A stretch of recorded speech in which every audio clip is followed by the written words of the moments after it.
She walked into his room like she owned it, sat on his bed without permission and smiled at him like she knew all his secrets. What Alex didn't know was that this stranger was about to save his life. The clock on Alex's desk showed 10:30 p.m.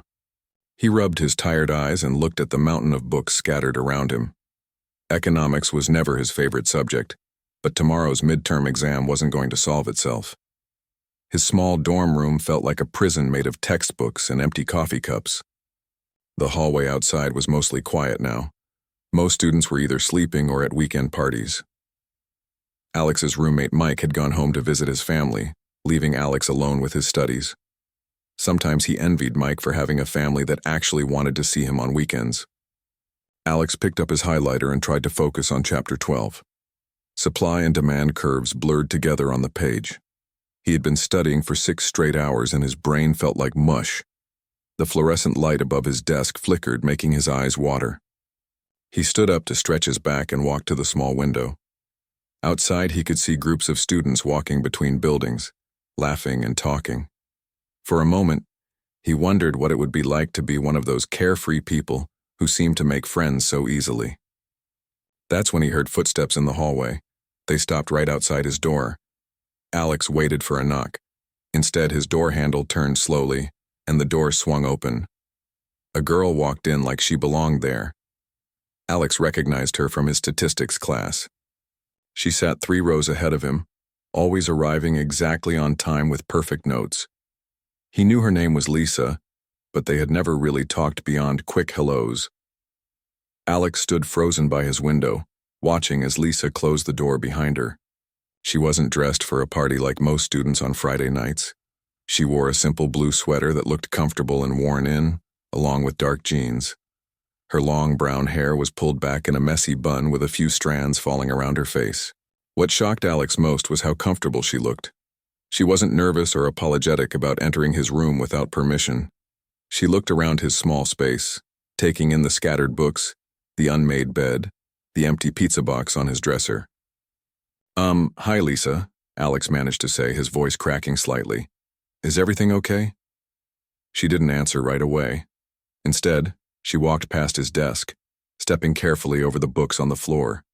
Without asking permission, she sat down on his bed, crossing her legs beneath her. The old mattress springs creaked softly under her weight.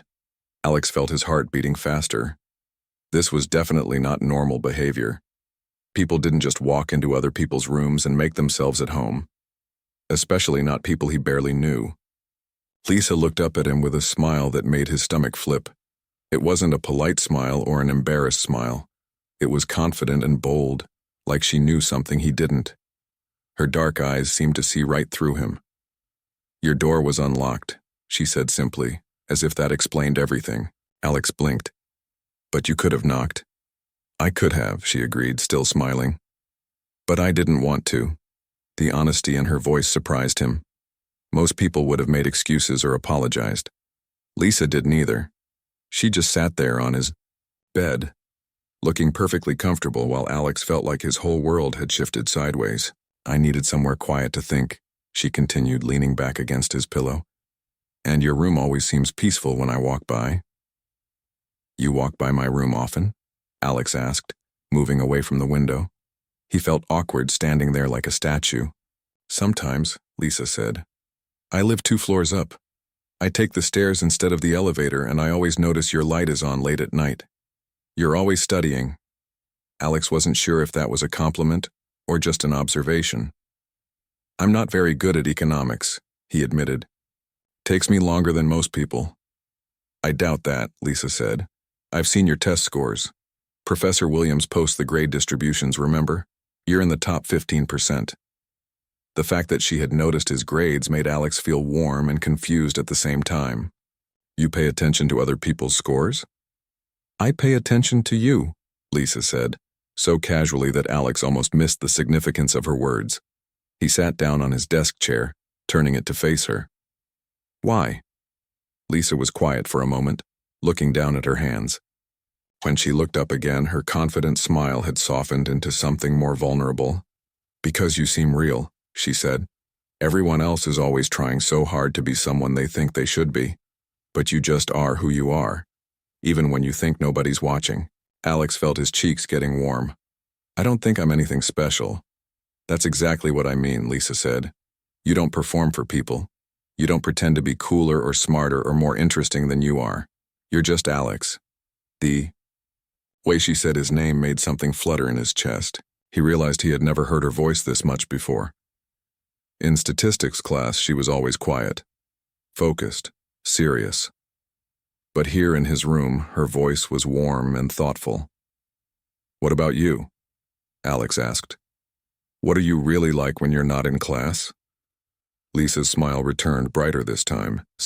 That's what I'm trying to figure out. Outside, Alex could hear the distant sound of music from a party somewhere on campus.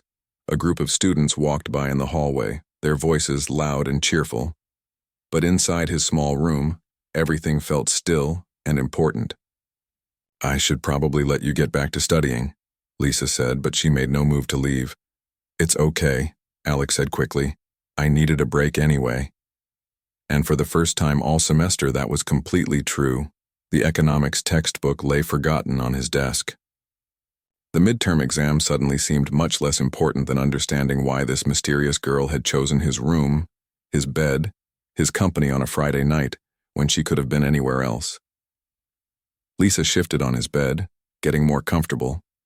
Tell me something nobody else knows about you. The request was so unexpected that Alex laughed. That's a pretty personal question for someone who just broke into my room. I didn't break in, Lisa corrected with a grin. The door was unlocked, remember? Alex found himself staring at Lisa, trying to think of something nobody else knew about him. It was such a simple question, but it felt huge. He had spent most of his college life being invisible, blending into the background. Nobody had ever asked him to share his secrets before. I write poetry, he said finally, the words tumbling out before he could stop them. Really bad poetry, but I write it anyway. Lisa's eyes lit up. That's not bad at all. That's actually really cool. You haven't read it yet, Alex said with a nervous laugh. It's probably terrible. I bet it's not, Lisa said firmly. What do you write about? Alex felt his cheeks heating up again. Just stuff that happens, things I see or feel. Like how the library gets this golden light in the afternoon, or how people look when they think nobody's watching them. See? Lisa said, settling back against his pillow. You notice things. Most people walk around with their eyes closed, but you actually see the world. The way she said it made Alex feel like maybe his weird habit of observing everything wasn't so weird after all. He had always thought it made him different in a bad way. What about you? Alex asked. What's something nobody knows about Lisa? Chen? Lisa was quiet for so long that Alex wondered if he had crossed a line. She picked at the edge of his bedsheet, her confident smile fading. I'm really tired, she said finally. Do you want to go back to your room? Alex asked, though part of him hoped she would say no. Not that kind of tired, Lisa said softly. I'm tired of pretending. Alex waited for her to explain, sensing that this was important. My parents call me every single day, Lisa continued. They want to know my grades, my schedule, who I'm talking to, what I'm eating. They have my whole life planned out. Medical, school, then residency, then marriage to someone they approve of. Everything has to be perfect. Alex could hear the exhaustion in her voice. That sounds really hard. The worst part is that I'm good at it, Lisa said. I get perfect grades. I follow all the rules. I smile and nod when they tell me how proud they are. But inside I feel like I'm disappearing. She looked up at Alex and he saw something vulnerable in her eyes that hadn't been there before. That's why I noticed you, she said. You seem comfortable with who you are. Even if you think you're just some guy who's bad at economics, you're not trying to be someone else. I envy that. Alex couldn't believe what he was hearing. This girl, who seemed to have everything together, was envying him. Plain, invisible Alex who spent most weekends alone in his room. I don't think I'm comfortable with anything, Alex said honestly. I spend most of my time feeling like I don't fit anywhere. But you don't try to fake it, Lisa said. You don't pretend to be someone cooler or more popular. You're just yourself, even if you think that's not enough. They sat in comfortable silence for a moment. Alex could hear his neighbor's TV through the thin walls, some late-night movie playing softly. The sound felt cozy rather than annoying. "Can I ask you something?" Alex said. "Sure. Why did you really come here tonight? I mean, there are lots of quiet places to think. The library, the study room's your own room." Lisa smiled, but this time it looked a little sad. "Because I wanted to do something brave. Something that wasn't planned or approved or safe. Walking into a stranger's room is brave." "For me it is," Lisa said. "I've never done anything spontaneous in my life. I plan everything 3 steps ahead. But tonight, I was walking past your room and I saw your light on and I just thought, what if I didn't walk past? What if I actually talked to the guy who writes poetry and gets good grades, but thinks he's not smart enough?" Alex felt something warm spreading through his chest. "And what do you think now?" "I think you're exactly what I hoped you'd be," Lisa said simply. The honesty in her voice made Alex's heart skip. He had never had anyone look at him the way Lisa was looking at him now, like he was worth knowing. "I'm glad you didn't knock," Alex said. "Really? Really. If you had knocked, I probably would have just said I was busy studying. I would have missed this." "Missed what?" Alex gestured at the space between them. "This. Talking to you.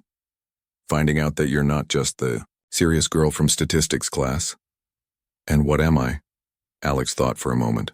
"You're someone who's brave enough to walk into a stranger's room because you want to figure out who you really are. That's pretty amazing." Lisa's smile returned, brighter than before. "You know what's funny? I was so nervous walking down here. My hands were shaking when I opened your door. But the moment I sat down, I felt more like myself than I have in months." "Maybe that's what being brave feels like," Alex said. "Being scared but doing it anyway." "Maybe," Lisa agreed. "Or maybe it's finding someone who makes you feel safe enough to be honest." As the words hung in the air between them, Alex realized that something had changed. An hour ago, he had been alone with his textbooks and his loneliness. Now there was this unexpected connection, this feeling that he had found something he hadn't even known he was looking for. Outside, the campus was getting quieter as the night grew later, but inside Alex's small room, the conversation was just beginning. Alex woke up on his floor with a sore neck and confusion clouding his mind. Sunlight streamed through his window, much brighter than it should have been for his usual wake-up time. He sat up slowly, wrapped in his spare blanket, trying to remember how he had ended up sleeping on the hard linoleum. Then it all came rushing back. Lisa, the conversation, the way she had curled up on his bed while they talked until nearly 3 a.m. At some point, she had fallen asleep mid-sentence while telling him about her childhood piano lessons. Alex had grabbed his blanket and pillow, settling on the floor rather than wake her up, but now she was gone. Alex looked at his bed, expecting to see some sign that the whole thing had been real. The sheets were rumpled, and there was a small indent in his pillow where her head had been, but Lisa herself had vanished like she had never been there at all. Then he saw it. A tiny paper crane sitting on his pillow, folded from what looked like a page from his economics textbook. Underneath it was a small note written in neat handwriting. "Thank you for letting me exist in your space for a while. Your poetry isn't bad. Trust me on this." Alex picked up the crane carefully, turning it over in his hands. The paper was from Chapter 12, the same section he had been struggling with before Lisa arrived. Somehow, she had managed to turn his boring textbook into something beautiful. He checked his phone. It was already past noon. He had completely missed his morning classes and his economics exam was in 3 hours. Alex felt a moment of panic, then realized he didn't care as much as he should have. Last night had felt more important than any test. The next few days passed in a strange haze. Alex found himself looking for Lisa everywhere. In statistics class, she sat in her usual spot 3 rows ahead, but she never turned around to catch his eye. When class ended, she packed up quickly and left before Alex could even gather his things. He tried approaching her after their Wednesday class, but she was surrounded by other students asking questions about the homework. By the time they finished talking to her, she had disappeared. At the campus coffee shop, Alex thought he saw her brown hair in line ahead of him, but when the girl turned around, it was someone else entirely. In the library, he found himself wandering the aisles, hoping to accidentally run into her in the poetry section. By Thursday, Alex started to wonder if he had imagined the whole thing. Maybe the stress of midterms had finally gotten to him, and he had dreamed up the most interesting conversation of his college career. His roommate Mike returned Sunday evening with a bag of homemade cookies from his mom and stories about his little sister's soccer games. Mike noticed the paper crane still sitting on Alex's desk. "That's pretty cool," Mike said, picking it up. "Where did you get it?" "A friend made it," Alex said, the word friend feeling both too small and too big for what Lisa was to him. "I didn't know you had artsy friends," Mike said, examining the crane more closely. "Wait, is this from your econ book? Dude, that's kind of brilliant. Making something beautiful out of something boring." That night, Alex tried to write a poem about origami, birds and mysterious visitors, but the words wouldn't come. Everything he wrote sounded forced and fake, compared to the natural flow of conversation he had shared with Lisa. Thursday evening arrived gray and rainy. Alex had given up hope of seeing Lisa again. He was sitting at his desk, actually trying to focus on his homework for once when he heard familiar footsteps in the hallway. His door opened without a knock. This time Alex was ready. He turned in his chair as Lisa stepped inside, shaking raindrops from her dark hair. She was wearing the same blue sweater from Friday night, and she looked tired. "We need to talk about boundaries," Alex said, though his heart was racing with relief at seeing her again. Lisa paused, her hand still on the door handle. For a moment she looked like she might leave. Then she closed the door and leaned against it. "You're right," she said quietly. "I can't just keep showing up uninvited." "I didn't say you couldn't show up," Alex said carefully. "I just said we should talk about it." Lisa looked at him for a long moment, then walked over to his bed. But instead of sitting down like before, she stayed standing. "I've been avoiding you," she admitted. "I noticed. Friday night scared me," Lisa said. "Not because of you, because of me. I told you things I've never told anyone. I fell asleep in your bed like it was the most natural thing in the world. For a few hours, I felt like I could be anyone I wanted to be." Alex waited for her to continue. "But then I woke up Saturday morning and I was back to being the same Lisa who calls her parents every day and gets anxious about getting anything less than an A. I didn't know how to be both versions of myself." "Maybe you don't have to choose," Alex said. "Maybe you can be both, the responsible student and the girl who folds origami cranes from textbook pages."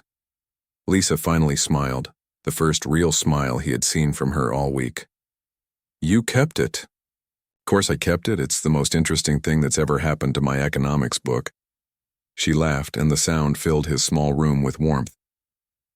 "Can I sit down?" "Yes," Alex said. "But can I ask you to do something first?" Lisa raised her eyebrows. "Can you sit next to me instead of on the bed? Not because I don't want you there, but because I want to look at you while we talk." Lisa's smile got bigger. She walked over and sat on his floor, leaning against his desk chair. Alex slid down from his chair to sit beside her, their shoulders almost touching. "Better?" she asked. "Much better," Alex said. And for the first time since Friday night, everything felt exactly right again. Over the next few weeks, Lisa's visits became more regular but also more normal. She started knocking before entering, waiting for Alex to invite her in. Sometimes she brought her own homework, and they would study together in comfortable silence. Other times they would talk for hours about everything and nothing. Alex learned that Lisa's boldness came from a place of desperation, rather than confidence. She had spent her entire life following rules, meeting expectations, and being the perfect daughter. Walking into his room that first night wasn't just brave. It was her first act of rebellion against a life that felt scripted. "I've been practicing being different," Lisa told him one evening as they sat on his floor sharing a bag of chips. Small things at first, like choosing my own classes instead of just taking what my parents suggested. Then bigger things like joining the drama club. Alex nearly choked on his chip. You joined drama club? You, the girl who sits quietly in the back of statistics class? Lisa laughed. I know, right? I auditioned for the spring play last week. I was so nervous I almost threw up in the parking lot. But I did it. What play? Alex asked, genuinely curious. Our Town. It's about appreciating the ordinary moments in life before they're gone. The director said I have a natural understanding of the character because I know what it feels like to live without really living. Alex felt a surge of pride for her, mixed with something that might have been worry. How did your parents react? Lisa's smile faded slightly. They don't know yet. They think I'm spending my evenings in the library, which technically isn't a lie since I usually come here to study afterward. Here? Alex asked. Well, not here specifically. But this building. Your room just happens to be on my way back from rehearsals. Alex realized that Lisa had been structuring her new activities around seeing him. The thought made him feel special and concerned at the same time. Lisa, he said carefully, are you using me as an excuse to do things your parents wouldn't approve of? The question hung in the air between them. Lisa stopped eating and looked down at her hands. Maybe at first, she admitted, but not anymore. Coming here isn't about rebellion. It's about feeling like myself. What's the difference? Lisa thought for a moment. Rebellion is doing something because you're not supposed to. This is doing something because it makes me happy. Does that make sense? It did make sense, but Alex still felt like he was missing part of the picture. Can I ask you something personal? You've been asking me personal questions since the day we met, Lisa pointed out. This is different, Alex said. Are you okay? I mean, really okay? Sometimes when you talk about your family, you look so tired, and not just regular tired. Lisa was quiet for so long that Alex wondered if he had pushed too far. When she finally spoke, her voice was softer than usual. I've been seeing the counselor at the health center, she said. Dr. Martinez. She says I might have anxiety and depression, but I've gotten so good at hiding it that even I didn't realize how bad it was. Alex felt his chest tighten. How long have you been feeling this way? Probably since high school. Maybe longer. My parents always said I was just being dramatic when I felt overwhelmed, so I learned to push through it. But pushing through and actually dealing with things are completely different. Is that why you walked into my room that night? Alex asked gently. Lisa nodded. I was having what Dr. Martinez calls a crisis moment. Everything felt fake and pointless, and I was sitting in my room thinking about how I might just disappear and nobody would really notice. Then I remembered seeing your light on, and I thought maybe talking to someone real might help me feel real again. Alex reached over and took her hand without thinking. I'm really glad you came. Me too, Lisa said, squeezing his fingers. That night probably saved my life, not in a dramatic way, but in a real way. It reminded me that connection was possible. They sat holding hands in the dim light of Alex's desk lamp. Outside, the campus was settling into its evening rhythm. Students were coming back from dinner, doors were closing, the building was getting quieter. Are you still seeing Dr. Martinez? Alex asked. Every week, Lisa said. She's helping me figure out the difference between what I want and what I think I should want. Turns out they're not the same thing at all. What do you want? Alex asked. Lisa looked at him, her dark eyes serious. I want to major in psychology instead of pre-med. I want to help other people who feel invisible. I want my parents to love me for who I am, not who they need me to be. And I want to keep coming here. Not because I'm running away from my real life, but because this is part of my real life now. Alex felt something shift inside his chest. You don't have to keep asking permission, you know. My door is always open. For you. I know, Lisa said. But I like asking. It makes it feel like a choice instead of a desperate escape. Is that what you were doing before? Escaping? Maybe, Lisa said honestly. But I'm not escaping anymore. I'm choosing. There's a big difference.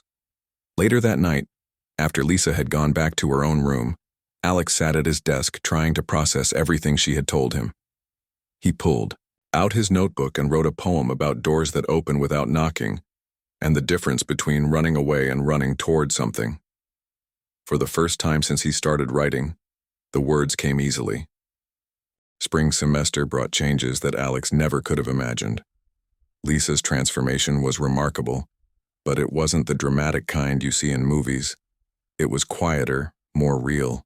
She started speaking up in their statistics class, offering insights that made their professor nod with approval.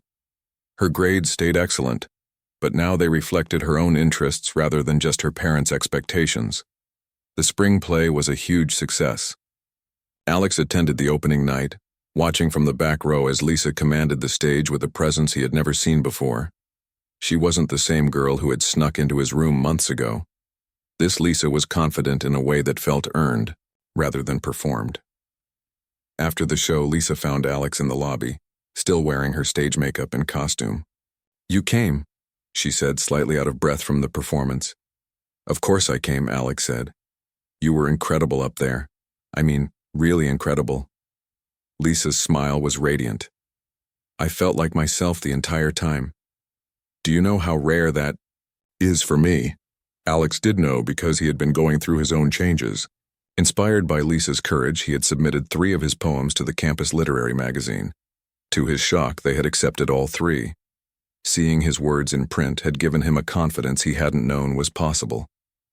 "I have news too," Alex told her as they walked back toward the dorms. "The magazine wants me to be a contributing editor next semester." Lisa stopped walking and grabbed his arm. "Alex, that's amazing. You're going to be published regularly?" "Apparently," Alex said, still not quite believing it himself. "They liked my style. Said I write about ordinary things in ways that make people really see them." "That's exactly what you do," Lisa said. "Remember that poem you wrote about the library? I still think about that line where you describe the dust floating in the afternoon light as tiny dancers putting on a show for empty chairs." The fact that she remembered specific lines from his poetry made Alex feel warm all over. "You remember that?" "I remember all of them," Lisa said simply. "You let me read your notebook that night in February, remember? I copied down some of my favorites." They had reached Alex's building. Usually Lisa would say goodnight here and head to her own dorm, but tonight she followed him inside. "Can I come up?" she asked as they reached the elevator. "I want to tell you something important." In his room, Lisa sat on his bed, the same spot where everything had started 6 months ago. But everything felt different now. The desperate energy from that first night had been replaced by something calmer and more sustainable. "I told my parents about the play," Lisa said without preamble. Alex sat down in his desk chair, giving her his full attention. "How did they take it?" "Better than I expected, actually.